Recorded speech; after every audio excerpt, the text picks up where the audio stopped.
จ้อยกำลังเดินทางไปทำงานที่ต่างจังหวัดโดยมีเดือนผู้เป็นภรรยาติดตามมาด้วยเมื่อมาถึงที่หมายทางคู่ก็พากันออกเดินหาห้องเช่าแต่ด้วยจำนวนเงินที่มีจำกัดทำให้ต้องหาที่พักราคาไม่แพงมากแต่ถึงอย่างนั้นก็ยังหาไม่ได้เสียทีจนเวลาล่วงเลยมาถึงช่วงค่ำจ้อยกับเดือนก็ได้มานั่งพักที่หน้าร้านขายของชำแห่งหนึ่งและปรึกษากันว่าจะทำอย่างไรต่อดีในขณะที่ทั้งคู่กำลังคุยกันอยู่นั้นลุงแก้วซึ่งเป็นเจ้าของร้านก็ได้เดินเข้ามาหาและบอกกับพวกเขาว่าถ้าไม่รู้จะไปอยู่ที่ไหนก็ให้มาเช่าบ้านของแกก็ได้พวกผมไม่มีเงินเยอะขนาดจะเช่าบ้านหรอกครับลุงไม่แพงหรอกลุงคิดเดือนละ 3,000 พวกเองจะไปดูก่อนไหมล่ะจริงเหรอครับลุงมันจะไม่ถูกไปหน่อยเหรอบ้านข้ามันเก่าแล้วไม่ค่อยมีคนมาเช่านักหรอกเดี๋ยวข้าจะพาพวกเองไปดูอยู่ท้ายซอยนี่เองเมื่อได้ยินแบบนั้นทั้งคู่ก็รู้สึกดีใจเป็นอย่างมากลุงแก้วได้เดินนำพวกเขาเข้าไปในซอยเล็กๆซึ่งระหว่างทางเดือนก็ได้สังเกตว่าในซอยแห่งนี้มีบ้านอยู่แค่ไม่กี่หลังบางบ้านก็ถูกปล่อยทิ้งร้างไม่มีคนอยู่จนเมื่อเดินมาถึงก็พบว่ามันคือซอยตันและมีบ้านไม้หลังหนึ่งตั้งอยู่สภาพเก่าโทรมพอสมควรแต่ทันทีที่เข้ามาด้านในก็พบว่ามันสะอาดกว่าที่คิดไว้และบริเวณโดยรอบก็ถูกดูแลเป็นอย่างดีเป็นไงพวกเอ็งอยู่กันได้ไหมได้ครับลุงถ้าอย่างนั้นผมตกลงเช่าบ้านลุงเลยแล้วกันเมื่อตกลงทุกอย่างเรียบร้อยลุงแก้วก็ขอตัวกลับและยังบอกอีกว่าถ้ามีอะไรให้ไปหาแกที่ร้าน สองสามีภรรยารู้สึกโชคดีมากที่ได้บ้านเช่าราคาถูกแถมเจ้าของก็ยังดูใจดีอีกด้วยเมื่อมองสำรวจไปรอบๆก็พบว่ามีห้องนอน2 ห้องติดกันทั้งคู่เลือกที่จะนอนห้องนอนฝั่งขวาเพราะดูแล้วมีขนาดที่ใหญ่กว่าส่วนอีกห้องจะเอาไว้ใช้เก็บของค่ำคืนแรกผ่านไปจ่อยได้ออกไปทำงานแต่เช้าส่วนเดือนเธอยังไม่มีงานทำจึงขออยู่ทำความสะอาดที่บ้านจนเวลาล่วงเลยมาถึงเย็นเดือนก็สังเกตเห็นผู้หญิงคนหนึ่งมายืนด้อมๆมองๆอยู่ที่หน้าบ้านเธอจึงออกไปหาพอได้พูดคุยก็รู้ว่าแกชื่อป้าแมวเป็นเพื่อนบ้านที่อยู่ในละแวกนั้นป้ามีอะไรให้ฉันช่วยไหมจ๊ะไม่มีอะไรหรอกนั่งหนูก็เห็นว่ามีคนมาอยู่ใหม่ก็เลยมาดูเสียหน่อยแล้วเป็นไงบ้างล่ะหลับสบายดีไหมก็ดีนะจ๊ะฉันเพิ่งย้ายเข้ามาอยู่เมื่อวานนี้เองดีแล้วไม่เจออะไรก็ดีแล้วนางหนูเอ้ยเดือนรู้สึกแปลกใจกับคำพูดของป้าแมวแต่ก็ไม่ได้ถามอะไรออกไปในขณะที่กำลังยืนคุยกันอยู่นั้นป้าแมวก็เหลือบไปมองด้านหลังของเดือนแกทำท่าทางตกใจราวกับเห็นอะไรบางอย่างก่อนที่แกจะรีบขอตัวกลับทันทีเดือนรีบหันหลังกลับไปมองในบ้านแต่ก็ไม่พบอะไรคืนนั้นเดือนได้รับโทรศัพท์จากจ้อยผู้เป็นสามีว่าเขาจะกลับบ้านดึกไม่ต้องรอเขาให้รีบล็อกบ้านแล้วเข้านอนซึ่งเธอก็ทำตามพอตกดึกในขณะที่เดือนกำลังหลับอยู่เธอก็สะดุ้งตื่นขึ้นเมื่อได้ยินเสียงบางอย่างดังมาจากห้องข้างๆตอนแรกเธอก็คิดว่าตัวเองหูฝาดแต่แล้วใน มันก็ได้ดังขึ้นอีกครั้งหนึ่งราวกับว่ามีคนกำลังทุบผนัง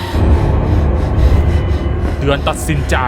เดินไปที่ผนังห้องและเงี่ยหูฟังให้ชัดๆคราวนี้เสียงมันดังขึ้นเรื่อยๆจนเธอเริ่มรู้สึกกลัว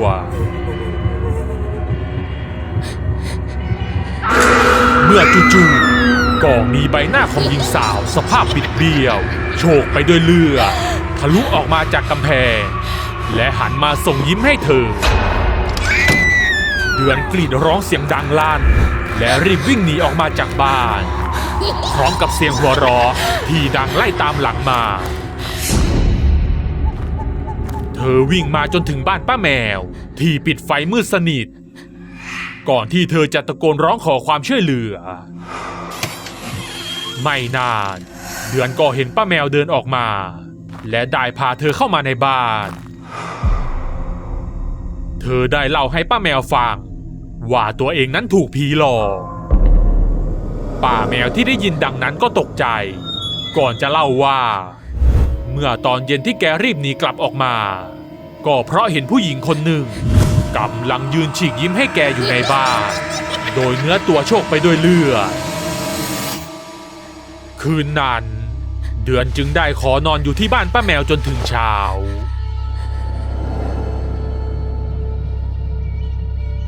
รุ่งเช้าวันต่อมาเดือนลืมตาตื่นขึ้นในบ้านของป้าแมวเธอมองไปรอบๆบ้านก็ไม่พบใครแต่ที่น่าตกใจไปกว่านั้นคือภายในบ้านกลับเต็มไปด้วยฝุ่นและหยากใยเต็มไปหมดสภาพบ้านดูทรุดโทรมราวกับเป็นบ้านที่ไม่มีคนอยู่เมื่อเดินหาป้าแมวไปทั่วบ้านเธอก็เหลือบไปเห็นรูปขาวดำวางอยู่บนหิ้งพร้อมกับกดใส่กระดูกเดือนได้แต่อ้าปากค้างทำอะไรไม่ถูกเพราะรูปขาวดำที่อยู่บนหิ้งนั้นคือรูปของป้าแมวนั่นเองด้านของจอยที่เพิ่งกลับมาถึงบ้านก็เห็นว่าประตูบ้านนั้นเปิดอยู่เมื่อเขาเข้ามาในห้องก็เห็นผู้หญิงคนหนึ่งกำลังนั่งหวีผมอยู่หน้ากระจกเขาคิดว่าเป็นภรรยาของตนจึงเข้านอนโดยไม่ได้สนใจอะไร